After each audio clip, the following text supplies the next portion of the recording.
Assalamualaikum warahmatullahi wabarakatuh. A'udzu billahi minasyaitonir rajim. Bismillahirrahmanirrahim. Innal hamdalillah nahmaduhu wa nasta'inuhu wa nastaghfiruh wa natubu ilaihi wa na'udzu billahi min syururi anfusina wa min sayyiati a'malina. May yahdihillahu fala mudilla lahu wa may yudlilhu fala hadiyalah. Asyhadu an la ilaha illallah wa nashhadu anna Muhammadar Rasulullah. Allahumma salli ala Sayyidina Muhammad wa ala ali Sayyidina. A'udzu billahi minasy syaithanir rajim. Bismillahirrahmanirrahim. Wa ma kana lil mu'minin an yaqtula mu'minan illa khata'a. Al-Quran surah An-Nisa ayat 92. Tidak pantas bagi orang mukmin itu melakukan kesalahan kepada sesama mukmin. Hadis Bukhari nomor 111. Bab yang ke-39, bab kitabatil ilmi. Menulis ilmu itu perlu. Karena ketika kita tidak ingat, mudah mengeceknya. Apalagi zaman sekarang, apabila ada sesuatu yang penting, kita bisa tulis, dicatat di HP, di foto, ada bukti tertulis, ada bukti gambarnya, atau ada bukti suaranya, atau ada bukti wawancaranya. Begitulah Al-Quran mengajarkan, diabadikan di dalam akhir surah Al-Baqarah. Panjang sekali itu tentang catat-mencatat supaya ada bukti transaksi, bukan tidak percaya, tetapi demi untuk kebaikan bersama. Dicontohkan oleh Nabi Muhammad sallallahu alaihi wasallam.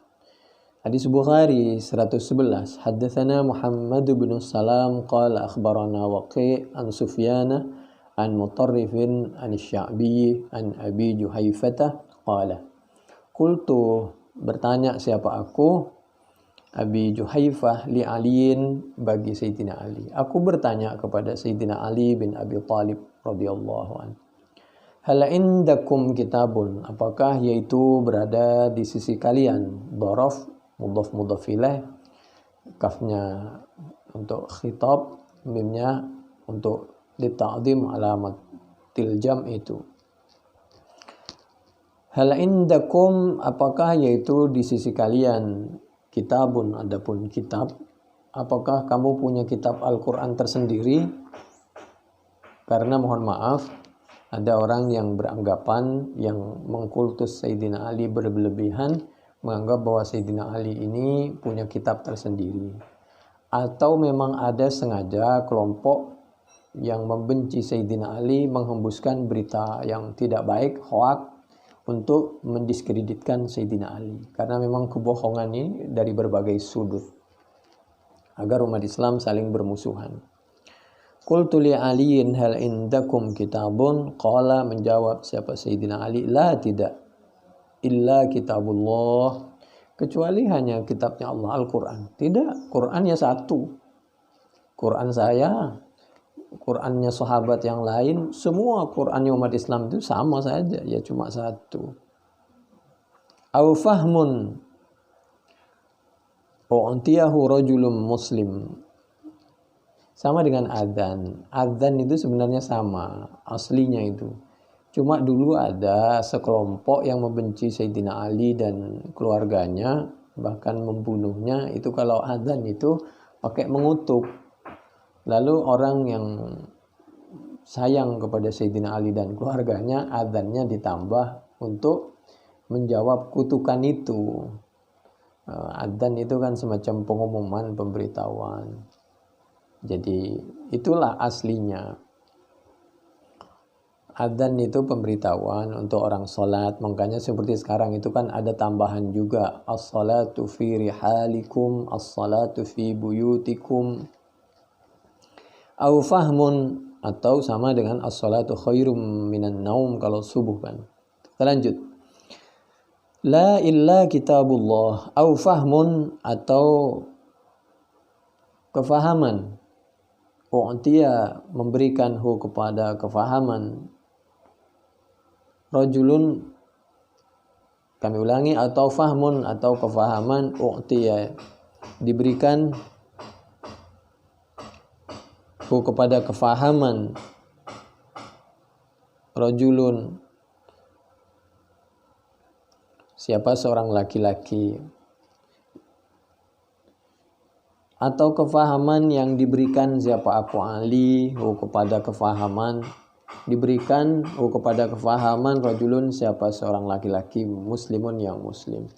Saya itu hanya diberi Al-Quran, ya sudah, Al-Quran itu sama Qurannya.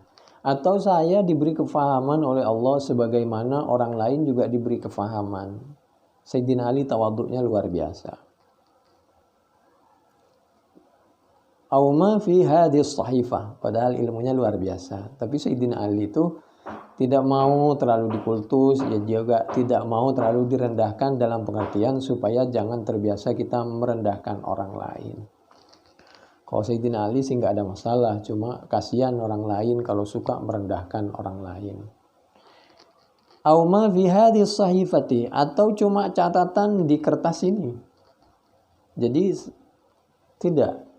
saya tidak punya apa-apa, biasa-biasa aja. Qala, kemudian Abi Juhayfah menyampaikan, qultu, aku bertanya memperdalam, fama fi hadis sahifati, adapun apa yaitu di dalam lembaran kamu yang kamu punya, yang diselipin di sabuknya oleh Sayyidina Ali, kemana-mana dibawa supaya tidak lupa, karena dulu nggak ada HP kan.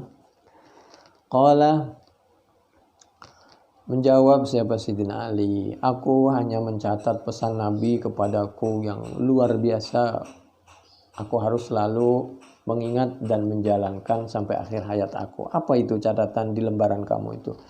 Pertama, al-aqal, pesan Nabi kepada Sayyidina Ali agar Sayyidina Ali itu selalu membantu bagaimana caranya membebaskan tawanan. Tapi kalau akal itu dengan bukan hanya perbuatannya, tapi langsung bagaimana caranya Sayyidina Ali punya kelebihan, entah uang, supaya buat nebus. Jadi nebus, memerdekakan budak, menebus tawanan, itu pekerjaan yang terhormat. Berdoalah mudah-mudahan kita termasuk orang yang dititipi oleh Allah, yang diberi kepercayaan harta sehingga kita bisa membantu kesulitan orang lain, menjadi keran bagi orang lain, keran air, keran rizki, keran kebaikan bagi orang lain, vitamin bagi orang lain, penyalur kebahagiaan, Masya Allah, perantara kebahagiaan, keselamatan bagi orang lain. Al-aqal, jadi memberi diat. Ini berarti Sayyidina Ali oleh Nabi diajarkan supaya terus bekerja, berusaha menjadi orang yang kaya, yang mampu. Ketepatan bapaknya Sayyidina Ali itu kan orang kaya, pedagang. Cuma Sayyidina Ali sama, cuma Sayyidina Ali itu sama dengan Nabi, terlalu banyak orang yang butuh bantuan. Sehingga kalau ada keperluan, kadang-kadang nggak lama terus disalurkan. Itu Sayyidina Ali dan istrinya. Kalau kita kan levelnya masih di bawah, jadi lakukan menurut kemampuan. Memberi uang, tebusan, al-aqal. Kenapa dibilang akal? Akal itu sebenarnya tali. Karena onta yang dibuat penebus bagi tebusan orang yang terjadi perselisihan, pembunuhan, segala macam, itu diikat lalu ontanya diserahkan di depan rumahnya. Itu diikat di depan rumahnya. Maka oleh karena itu disebut akal. Li'annahum kanu yu'tuna fiha al-ibila wa yarbatunaha bi fina'i daril maqtul bil iqal wa huwa al-habal.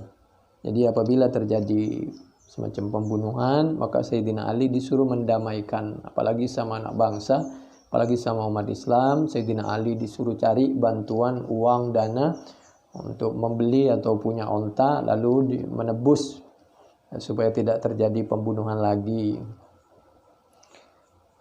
Wafikakul asir yang kedua yang ada di catatan Sayyidina Ali itu, nah ini pelaksanaannya. Bagaimana caranya Sayyidina Ali itu selalu berusaha membebaskan tahanan. Otomatis supaya orang tidak ditahan gimana? Ya dijagalah ekonominya orang, keamanannya, kerukunannya. Kalau sampai terjadi sesuatu yang mungkin nggak sengaja ada orang ditahan, Sayyidina Ali harus berusaha jangan sampai ada orang Islam yang ditahan. Jangan sampai ada orang Islam yang ditahan, apalagi ditahan oleh orang atau negara kafir. Ini pelajaran dari Allah melalui lisannya Nabi, ditulis oleh Sayyidina Ali di lembarannya, ditaruh di sabuknya Sayyidina Ali. Yang kedua, yang pertama al-aqal, yang pertama fikakul asir. Kalau bisa kesalahan umat Islam itu ditutupi. Kalau memang sudah sampai di pengadilan, bagaimana dia tidak terzalimi, hukumannya ya sesuai dengan kesalahannya. Dan kalau dimungkinkan, pada saatnya kita berusaha membebaskan. Itu semua Nabi itu punya tugas seperti itu, membebaskan tahanan.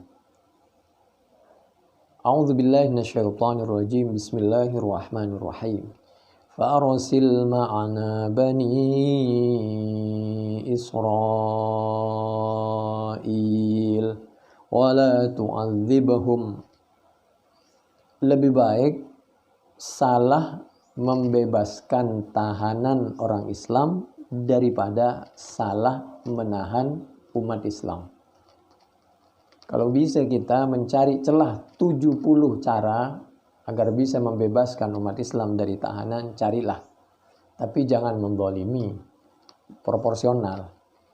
Farsil ma'ana bani Israel. Nabi Musa menyampaikan ke Fir'aun, saya diutus oleh Allah untuk menyampaikan suatu pesan kepada Anda wahai Fir'aun, tolong lepaskan tahanan Bani Israel itu, karena mereka itu kamu tahan padahal dia itu tidak salah. Karena kamu paksa kerja rodi, tidak dibayar, tapi disuruh bekerja di luar kemampuannya, harga dirinya juga tidak dijaga. Kalian telah melecehkan Bani Israel. Tolong keluarkan tahanan-tahanan Bani Israel itu. Fir'aun itu kan Kibti kelompoknya. Bani Israel ini Bani Israel yang dulu, yang masih asli, kitabnya belum dirubah.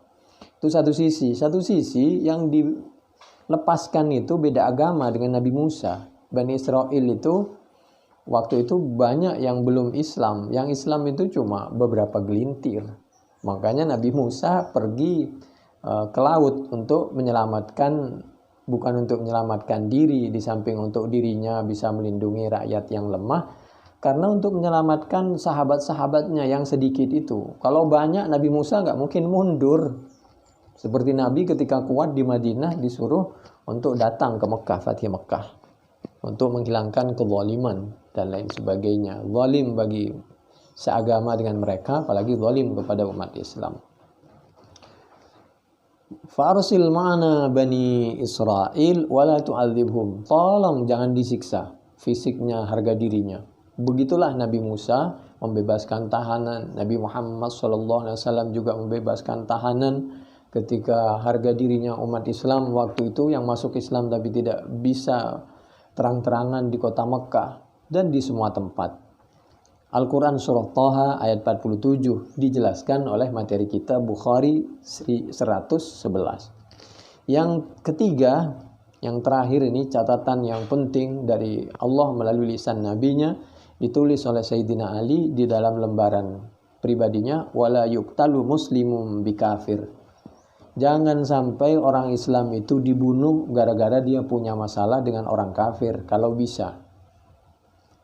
Tapi tidak boleh zalim, hukum tetap dilaksanakan, artinya supaya umat Islam jangan menzalimi orang kafir, apalagi sebaliknya.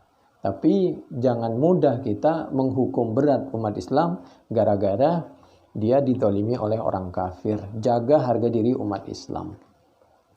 Penjelasan seperti ini, bagaimana mulianya harkat martabat umat Islam, diabadikan di dalam hadis Bukhari, penjelasannya juga di 1870, 3047, 3.172, 3.179, 6.755, 6.903, 6.915, 7.300. Paling tidak di dalam Fathul Bari penjelasannya ada di dalam juz 1 halaman 271 sampai 273 dari kiri sampai kiri. Demikian, mudah-mudahan bermanfaat. Sebagai penutup kami bacakan firman Allah Subhanahu wa taala An-Nisa ayat 92 dan Al-An'am ayat 59. A'udzubillahi minasyaitonir rajim. Bismillahirrahmanirrahim. Wa ma kana lil mu'minin ay yaqtula mu'minan illa khata'a. Wa man qatala mu'minan khata'an fatahriru raqabatin mu'minah wadiyatun musallamatun ila ahlihi illa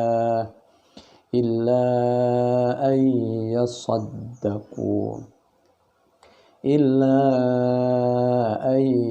yasaddaqu fa in kana min qaumin aduwwin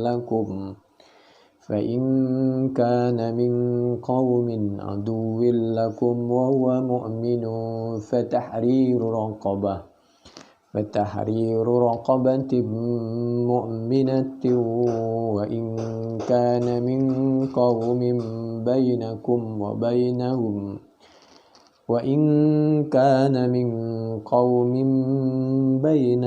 wa bainahum mitsaqun fadiyatun musallamatun ila ahlihi wa tahriru raqabatin mu'minatin faman lam yajid fasiyamu syahrayn mutatabi'ain taubatan minallah wa kana Allahu aliman hakima.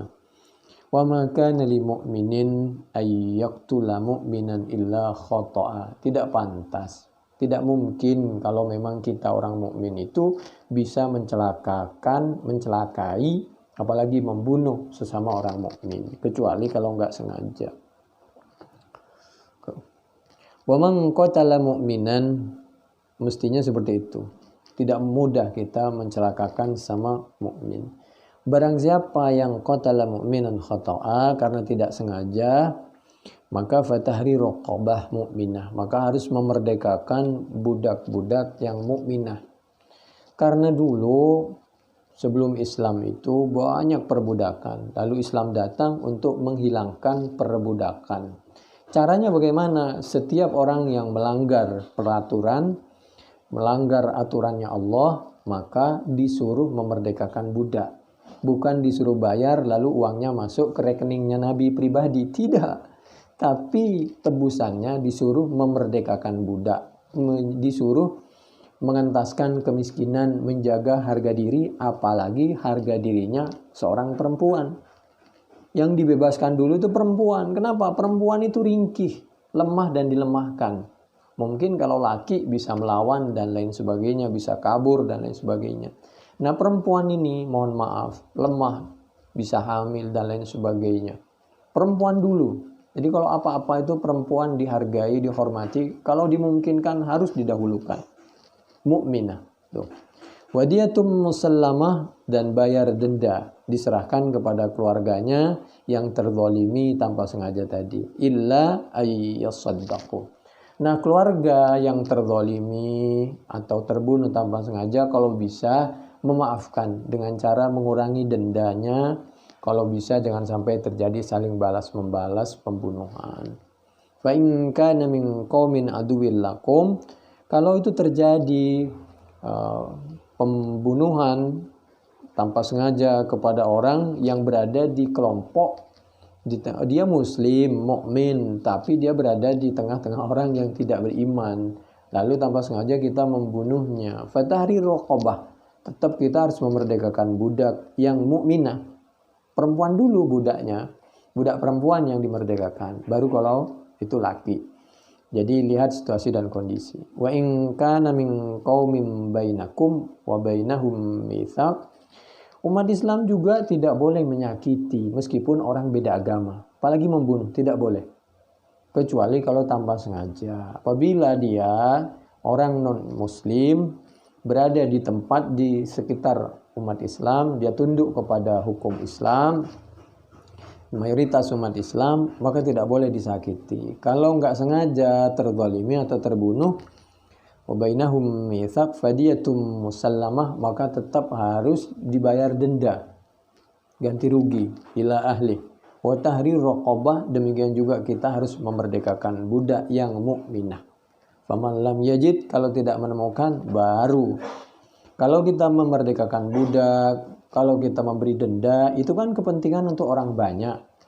Baru kalau tidak mendapatkan karena kita tidak mampu, maka berpuasa 2 bulan syahrain mutatabi'ain berturut-turut. Kenapa?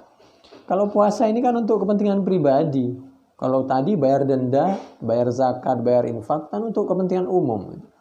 Taubatam minallah. Apalagi seperti sekarang ini kan musim lockdown area, maka kalau bisa kita ibadah untuk kepentingan pribadi dan ibadah yang bisa dinikmati oleh orang banyak. Taubatam minallah itu peluang cara taubat yang agak ringan dari Allah Subhanahu wa taala. Kalau taubatnya umatnya Nabi Musa, luar biasa, langsung bunuh diri. Wa kanallahu alim, Allah itu maha alim, namun Allah itu hakim, maha bijaksana. Perlu kita alim, perlu kita bijaksana. Harus bijaksana tapi juga alim. Alim tapi bijaksana. An-Nisa ayat 92. A'udzubillahi minasyaitonir rajim. Bismillahirrahmanirrahim. Wa indahu mafatihul ghaibi la ya'lamuha illahu. Al-An'am ayat 59. Demikian, mudah-mudahan bermanfaat. Nabi dulu di dalam Al-Quran surah Muhammad ayat 4, fa imma mannam ba'du wa imma fidaan. Nabi juga sama dulu, membebaskan orang yang terjerat hukuman, apalagi terzalimi, kecuali yang membahayakan. Demikian, lebih kurangnya kami mohon maaf. Subhanakallahumma bihamdik. Wallahu a'lam bissawab. Al-Fatihah. A'udzubillahi minasyaitonir rajim. Bismillahirrahmanirrahim. Alhamdulillahirabbil alamin. Arrahmanir rahim. Maliki yaumiddin. Iyyaka na'budu wa iyyaka nasta'in. Ihdinas siratal mustaqim. Siratal ladzina ghairil maghdubi 'alaihim waladdallin. Assalamualaikum warahmatullahi wabarakatuh.